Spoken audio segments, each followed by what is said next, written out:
ये जो दल्लाल फिरते हैं हमारी कौम के दल्लाल, अरे दल्लालों अभी तो अपना मुंह काला करके घर में बैठ जाओ।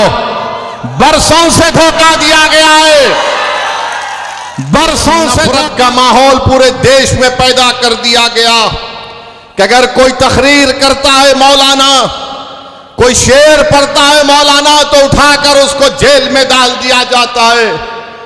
मैं पूछना चाहता हूं गुजरात की सरकार से कि तुमने एक मौलाना को पकड़कर मुंबई से पकड़कर गुजरात लेकर गए, मगर वही गुजरात में कई ऐसे वीडियो हैं जहां पर ये जालिम लोग वीडियो में आकर कहते हैं कि मसदुद्दीन ओवैसी को गोली मार देंगे, इसकी जबान को काट लेंगे, इसकी सर को काट देंगे, मगर उनको कोई हाथ नहीं लगाया जाता।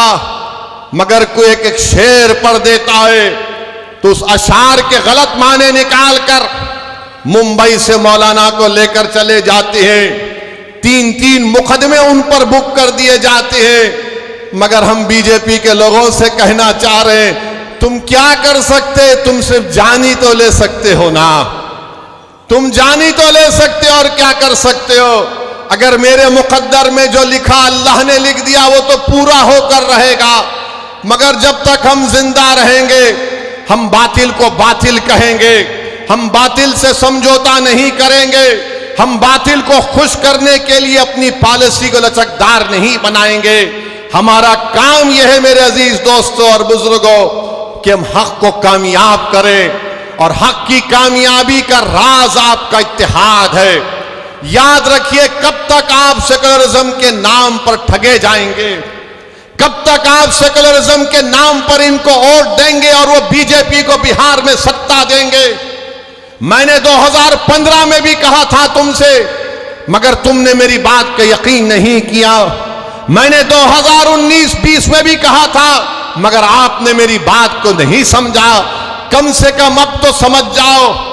याद रखो, तुम अपने मुकद्दर के फैसले कर सकते हो। तुम में इतनी ताकत है कि मुस्तकबिल में तुम्हारे हक में जो फैसले लिए जाएंगे तुम खुद उसको कर सकोगे। अगर आज आप मुत्तहिद होकर अपने वोट का इस्तेमाल नहीं करेंगे तो नुकसान आपका होगा, नुकसान सीमांचल की गरीब जनता का होगा। ये आवाज को उठना चाहिए मेरे अजीज दोस्तों और बुजुर्गों।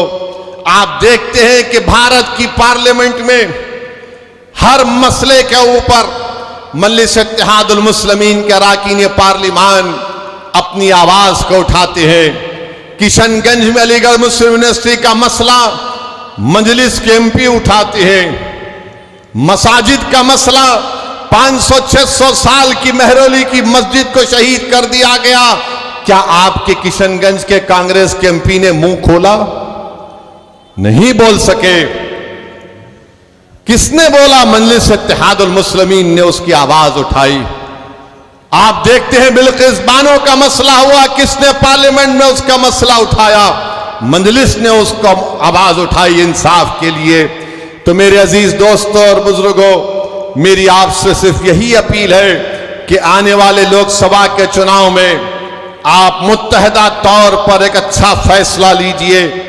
हम भी नहीं चाहते कि बिहार में बीजेपी और नीतीश कुमार के एमपी कामयाब हो जाएं। हम तो शुरू से कोशिश कर रहे हैं रोकने की, मगर जो लोग आपका वोट लेकर मोदी के गोद में बैठकर चाय पीती है, कभी आप इनसे भी तो पूछो कि तुमने हमारा वोट लेकर तुमने कैसे बीजेपी को सत्ता दे दी बिहार में?